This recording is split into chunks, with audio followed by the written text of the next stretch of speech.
Assalomu alaykum, hurmatli Doktor Umarov kanali muxlis podpischilari. Sizlar bilan yana Doktor Umarov. Yana bir savol paydo bo'lyapti. Bu savol allergiyada antibiotik qilinadimi? Allergiyada antibiotik qilinmaydi. Allergiyaga antibiotik hech qanaqa daxli yo'q. Lekin biz antibiotik qilamiz nima uchun? Allergiya bilan shamollash, yallig'lanish egizakdek gap. Bir-biri bilan bir-biriga sharoit tug'dirib beradi. Allergiya bor joyda yallig'lanish bo'ladi. Allergiya ya'ni bor tanada, allergik fonda bu yallig'lanish bo'ladi. Yallig'langan joyda ya'ni infeksiya rivojlanadi. Bu yerda qandaydir bir baribir infeksiya rivojlanadi.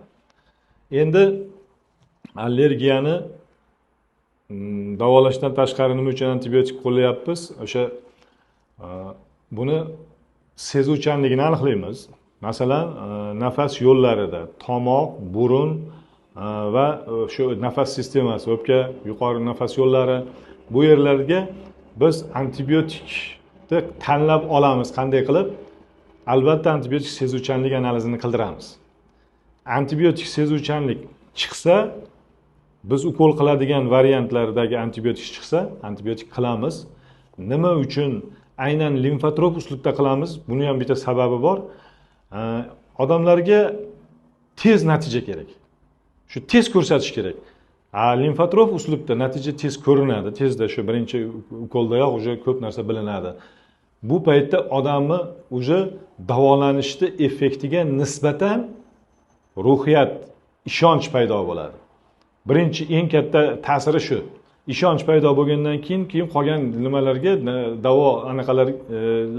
davolarga, uslublariga, dori-darmon va boshqalariga keyin yana ham ixlos bilan kirishni boshlaydi.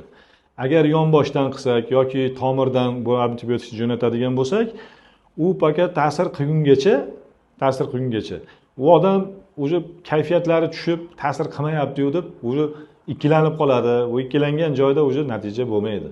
Shuning uchun limfatrop uslub bu masalada juda ham qo'l keladi.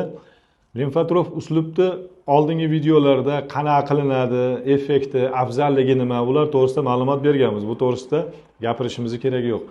Endi antibiotik sezuvchanlikni aniqlashdagi effekt, foydani bitta nimasi.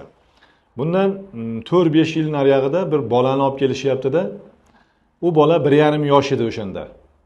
3 oyligida kasal bo'lishni boshlagan, tinmay yo'talgan, shahardagi turli xil shifoxonalarga, turli xil boshqa doktorlarga endi borib davolanishgan, effekt bo'lmagan.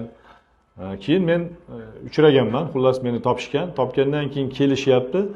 Tomog'idan surtma antibiotika sezuvchanlik analizini buyuryapman. Analiz natijasi 7 kunda yo 10 kunda chiqdi-da, pensilinga chiqdi. Bizgacha u bolacha sifapirazon sulbaktam, ceftriaxon sulbaktam, ya'ni sulbaktam tarkibli antibiotiklarni ham olib bo'lgan. Ta'siri deyarli bo'lmagan. Bizga kelganda o'sha analiz natijasi hozir aytib o'tdim, pensilinga chiqyapti-da. Pensilin bilan shu limfatrop ukolni boshlayapmiz, shu bilan natija bo'lyapti. Shuning uchun sezuvchanlik analizini qilib, albatta shu nima bilan kurashib olamiz. Endi antibiotikni ko'pchilik allergiyada qilinmaydi degan o'sha fikrni berishadi. Ular haq. Qilinmaydi allergiyaga. Lekin yuqorida aytib o'tganimdek, egizak bo'ladi. Allergik fonda immunitet past bo'ladi.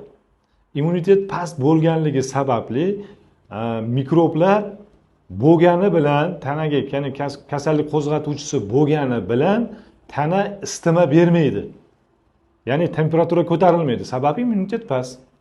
Endi sezuvchanlik analiz qilganingizda u yerda mikrob aniqlanib, qaysi antibiotika sezuvchanligi borligi aniqlanadi-da, keyin o'shana qilinadigan bo'lsa, bu nur ustiga alam nur bo'ladi.